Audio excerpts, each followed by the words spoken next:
Gisele Pelicot, I wanted to take you back to 6 years ago, where you were living what seemed to be an idyllic retirement in the south of France, the moment that your world fell apart, when the man you'd been with for half a century, you realised was capable of crimes of utter barbarity. What did you think?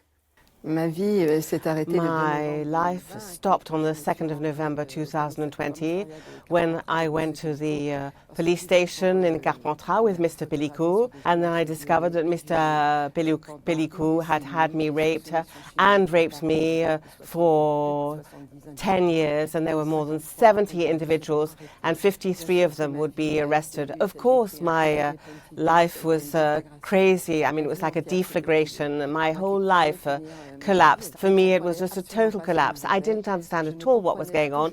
I still couldn't understand what Sub-Lieutenant Perez said to me. Later on, we discovered that my brain was kind of disassociating. In other words, my brain went on pause, and I couldn't hear what I was being told.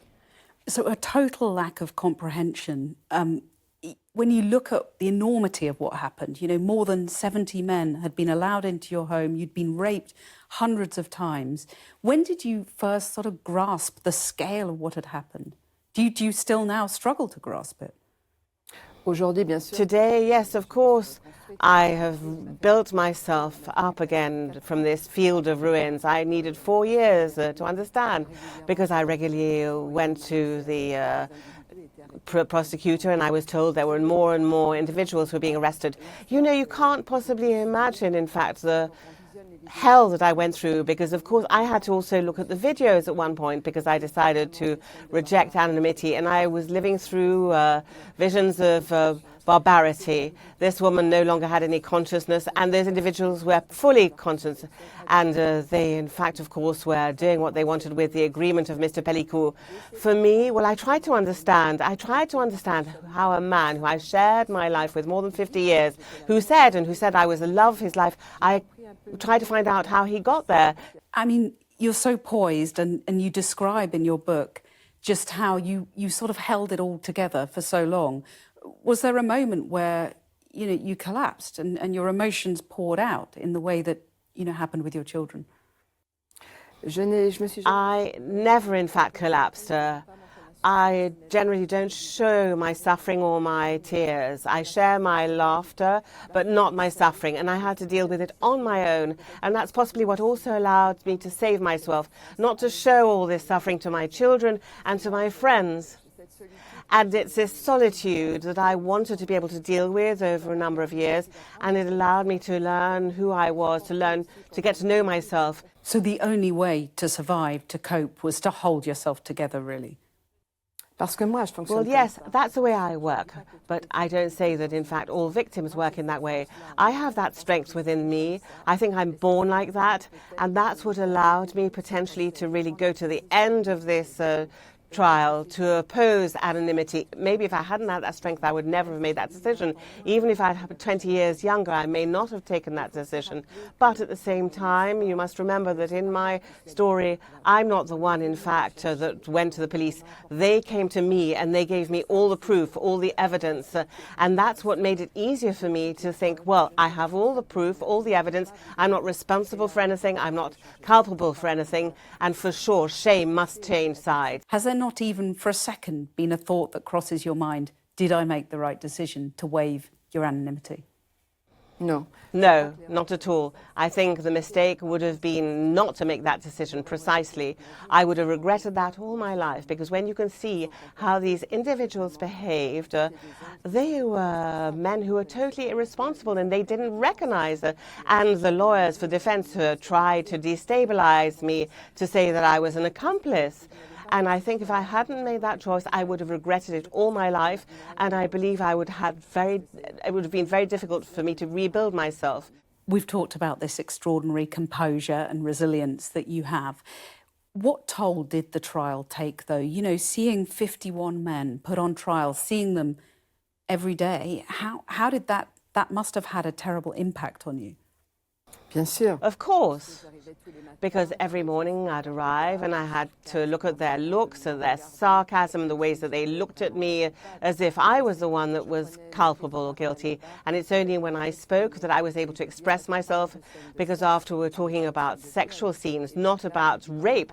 And then I took the floor at one point and I said to the chair of the court to stop with that. There was they were not sexual scenes, they were rapes. And as long as they hadn't, in fact, been condemned, then you couldn't say. But when you looked at the videos and you could see the reality, you could see that I was completely unconscious. You could see that there was no reaction. I was almost dead on my bed, and I had no longer any soul. And so then, fortunately, the anonymity was lifted, because after all, the press was there and the public was there, and they were able to see. And I can't say that it was easy to look at these videos, because frankly they were acts of torture and unbearable when you look at the videos. But I'd like to say once again, you really have to go to the end, because if you don't go to the very end, then it'll be very complicated for the victim to be able to repair herself. You write in the book quite sympathetically about Dominique's very difficult childhood, his tyrannical father and so on. You make clear, I think, that despite everything, you believe he's a human being who carried out monstrous acts. I wonder then, when you saw in court, you saw him cry when he was jailed for 20 years. What went through your mind then? I didn't have any happiness nor sorrow. I felt that that was the right sentence, and I felt that the law saw that I was victim, and the sentence that he had, 20 years, was merited, was deserved. As far as I was concerned, it lasted a decade. There was no compassion, there was no pity as far as I was concerned. At the same time, in the morning when I woke up, he knew what he had done, but there wasn't one single time that he stopped these acts of barbary. Not one single time had he pity of me. So I was the mother of his children, but he decided to really choose the depths of humanity, and now he's paying for it. Given the horror of what happened to you, some people might find it hard to understand why you've said that you would like to go and see Dominique, your ex-husband, in jail. Just explain that to us, what your thought process is. Well, of course, that's my modus operandi. I hadn't really talked to him throughout the trial, because I was talking to the chair of the court. So I personally, to rebuild myself personally, I want to go and meet him. Of course, the exchange that we'll have will be private, but at the same time, it's a way that I can actually search for the truth and also to try to understand, and it's a way to rebuild myself. Do you think you will go and see him soon? I think it's quite complicated, because after all, I've got a very heavy timetable, but possibly between now and next year, yes. Do you feel that you still have some sort of understanding of what he went through in his life as a human being? You know, within this hearing, 3/4 of these individuals had had a complicated childhood and had been raped as well. I know that Mr. Pelicot had also lived through that. And you know, in life, you choose which path you want to choose. You choose good or evil. I didn't have an easy childhood, but I didn't choose evil. I chose to go towards light, and he chose the opposite. We all make our choices, and you've got to, in fact, be responsible for your choices and choose the path. He went towards evil, and he's paying for it. And it's the case of lots of men today who carry on, in fact, imposing evil and who are not arrested. And the justice has got to do that as far as all those individuals who are free. And for you, though, it is important for you to see him to try and understand what on earth happened over that decade that you talked about. I don't know if I'll get any answers, but of course I want to try to understand. But today I don't have any answers. Maybe I'll get them when I go to meet him. I want to come back to what's changed for you personally in just a moment, but I want to ask you first about what has changed culturally, because you became a global icon. There was such an outpouring of rage, public rage on your behalf. And when you look at the fact that, you know, rapists are still evading justice, do you sometimes worry that your courage has come to nothing, that things haven't changed for women sufficiently? I believe that, in fact, it is regressing at the moment, but I believe that it was just a small step on a very long path that we have to live through. And it's true that justice is there to make sure that the law is respected, and it's there, of course, to also recognize the suffering of victims, but also to make sure that, in fact, they're not unpunished. That's something that's very important, because justice plays an essential role, but it must be also there to support the victim and not those who are accused. Because today we get the impression that those who are accused are victims and vice versa. And that's, again, something, the way they're looked at has got to be changed. I think it's a development that has got to become collective within this society. And I hope, maybe I'm optimistic, but I do hope that things will evolve in the right direction. And I hope specifically about the young generations, because after all, I do meet many young people who are really terrified as to what can happen to women still today. My story did count, and it's carrying on counting. There's still many women, though, who are suffering today. Well, there's been a big controversy over a case here in the UK, 3 teenage boys who managed to escape being jailed after raping 2 teenage girls. What do you make of that case, if you've heard about it since arriving here in the UK? And do you sympathise with some women who fear that rape in this country is effectively decriminalised? I understand the suffering of those women, because it's a daily fight. What I less understand is the attitude of these young men who get the impression to think, well, it's not very serious because they're only 13 or 14 years old. They're responsible for their act. And where are the parents? How have they educated their children? Because after all, I think we have to also to tell them it's a crime what they've done, what they've committed. And I don't think that that's something that's been taken into consideration. But at the same time, the victims themselves will never be able to be repaired. They're imprisoned in their bodies their whole lives. They have to appeal. They have to have justice. Well, one of the victims has said that the sentence was, and I quote, like a rock in her face. What would you say to her? It's much more than that. It's a girl who's totally destroyed, because after all, a rape is something that's terrifying. And I imagine, because we're talking about a very young woman, how is she going to evolve in her private life? It's very complicated. She must be accompanied, she must see psychiatrists, she must be supported by her parents. I hope her parents were also able to support her.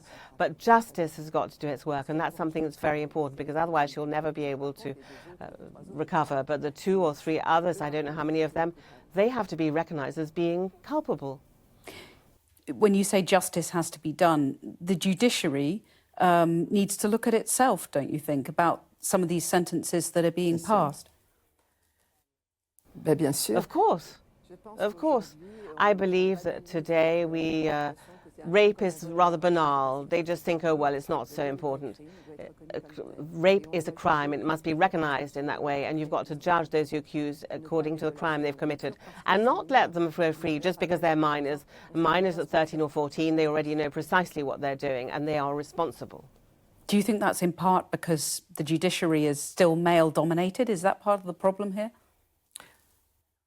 Yes. I believe we're still living with male domination, and the violence certainly is a tool of masculine domination. You can't deny that. And I think that above all, in order to be able to live in harmony between men and women, we have to educate our very young children, because I think the parents and I'm not saying they're giving up, but I think they have to be a bit more attentive about the education of their children, especially our boys, and respect one for the other. And if I had to repeat it 100 times or 1,000 times, education and respect for others. You met Queen Camilla.